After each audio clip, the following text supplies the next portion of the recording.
You may be so lost that you just can't get it back together in your lifetime, especially if you stick even more bitterly, let's say, to your pride.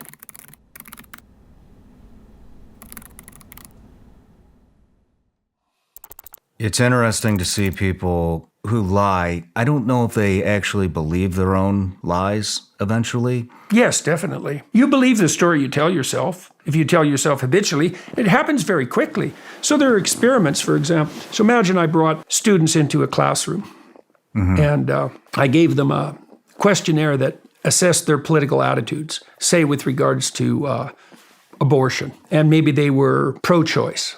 And so I said, okay, now you write a 500-word essay on the contrary view, and then you have them come back a week later and measure their political attitudes. They tilt way over in the direction of what they wrote. So when you explicate yourself, you build the structure through which you see the world. So if you lie habitually about something, that's the world you come to inhabit. Now, if you do that with enough heart, let's say, you can live in a delusion. Then your perception of the world doesn't match the world. That's like having a map of the wrong territory.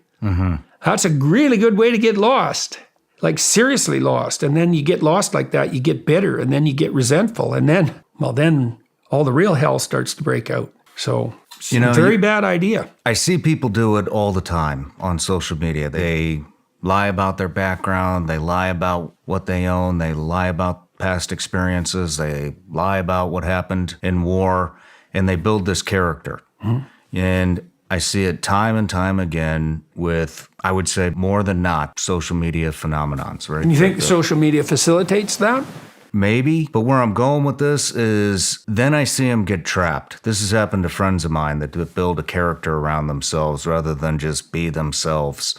And they get trapped in that character. Exactly what you were talking about. They get resentful and angry at the world and just having to put that false cloak on every day when you wake up. They go out into the world and it's a completely false person. And it follows them for years. One particular part of your tour that I went to, We Who Struggle with God, you were talking about pride. They live this lie and they think that they're trapped, but they're only trapped because their ego won't allow them to come out and tell the truth. And they just dig themselves in deeper and deeper. In the story of Exodus, the Israelites are freed from the tyranny of Egypt. But that tyranny has two elements, because the Pharaoh is a tyrant, but the Israelites are slaves.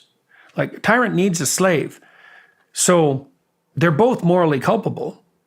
The tyrant's culpable because he's a tyrant, and the slaves are culpable because they're slaves. It's a dance. So Moses comes along. He's speaking on behalf of God, and he opposes the tyrants, and then he frees the slaves, frees them. They cross the Red Sea, which is a bit of a catastrophe. But they end up not in the promised land. They end up in the desert. And the reason for that is that when you abandon your tyranny, you end up in the desert. That's why people stick pridefully. One of the reasons people stick pridefully to their erroneous presumptions. It's like once you've built that false character, you let it go. It's not like it's all good then. It's like, no, you're lost. And the Israelites, they're lost for 3 generations, right? So you may be so lost that you just can't get it back together in your lifetime, especially if you stick even more bitterly, let's say, to your pride. Because it's a real mystery. Imagine this. There's a pathway to enlightenment. Just imagine that might be the case. Of course, sages have said that forever. And you might say, well, why the hell wouldn't people just walk it then? If there's a pathway to enlightenment, that seems like a good deal. It's like, well, there's a lot of desert to wander through when you let go of your stupidity. And so people don't. They double down, which is what the Pharaoh does in the Exodus story. And he doubles down 10 times until he destroys the future and his own people. That happens all the time. People do that all the time in their lives. States do it. Nations do it. I think it's sad. I have friends that do this. I'm sad for them that they put on that false cloak every day. And it carries on for years and years and years. And I see them. I see how exhausted they are. It's very difficult to maintain a structure built on lies. You lose track of them all. Well, that's for sure. No kidding. No kidding. This is why in a marriage, it's just so much better just to say what you think. And, without telling the truth is complicated. You can't use the truth as a weapon, if you're telling the truth, it's a multidimensional problem. Like if I'm talking to my wife, I have to talk to her in a way, I can't use the truth as a cudgel.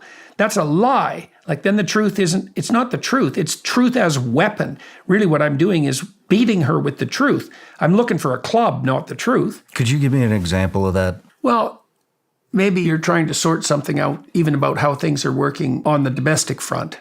Who does what job? And maybe she's doing something that isn't up to scratch, let's say, with regard to the house. Well, you could try to address that as a problem to be solved, or you could use it as an opportunity to punish and trumpet your moral superiority. And you could say, well, I'm just telling the truth. It's like, yeah, well, you're not doing a very good job of it, because the truth would be, well, I need to tell you what I think, but I have to be around you tomorrow and next week, so I should try to tell you what I think in a way that isn't going to turn you against me. I guess there's something in that's something like minimal necessary force with regard to the truth. The truth has to serve the harmony of the relationship, as well as describing whatever the problem is that has to be solved. The same with children. If you're disciplining them, you want to do that in the spirit of love.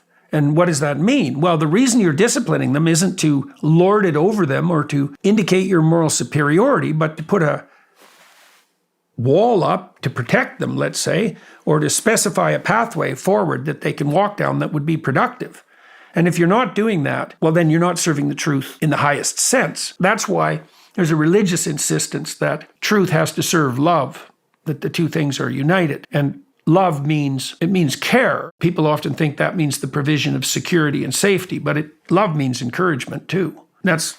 In some ways, that's the distinction between the female role and the male role in a family, or feminine and masculine. The feminine tends to provide security and safety, and the masculine tends to encourage and challenge. Both those are aspects of love. And that's also the case within a relationship. You want to provide your wife and her to you a certain degree of security, but you want that allied with an optimal challenge because that facilitates development. And that's one of the things that lends life interest and adventure.